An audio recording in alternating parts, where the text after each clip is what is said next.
జగన్మోహన్ రెడ్డి చేస్తున్నది పరామర్శ యాత్రో లేక కిరాయి మనుషులతో చేస్తున్న ప్రదర్శన యాత్రో ఆయనకే అర్థం కావడం లేదని కూటమి నేతలు మండిపడ్డారు.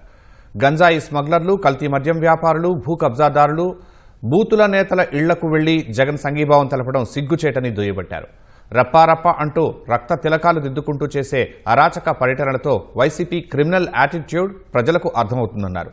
చుక్క పాలు లేకుండా నెయ్యి తయారు చేసిన ఘనులు శాలువాలు, చప్పట్లు, ప్రశంసలు కోరుకుంటున్నారా అని ప్రశ్నించారు.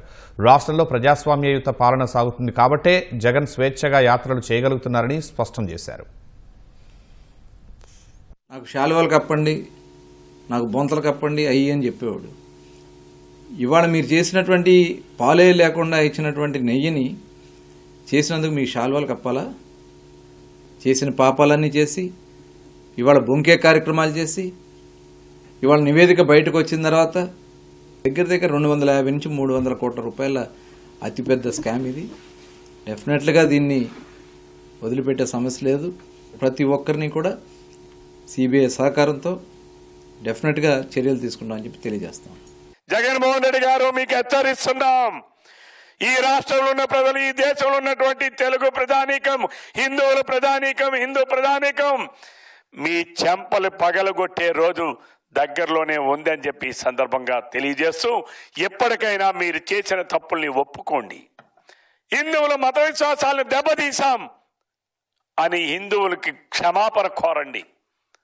కనీసం కొంతలో కొంత అయినా, ఆవగింజంత అయినా మీరు చేసిన పాపానికి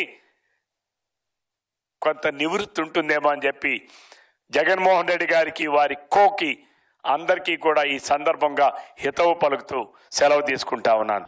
మా పవన్ కళ్యాణ్ గారు ఇప్పటంలో ఏదో జరుగుతుంది, ఇప్పటంలో ఇబ్బంది పెడుతున్నారు, వెళ్దామంటే మొత్తం తెల్లారిపాటికి వచ్చేసి మంగళగిరి ఆఫీసులో ఆపేసిన సన్నివేశాలు గుర్తురాట్లా మీకు?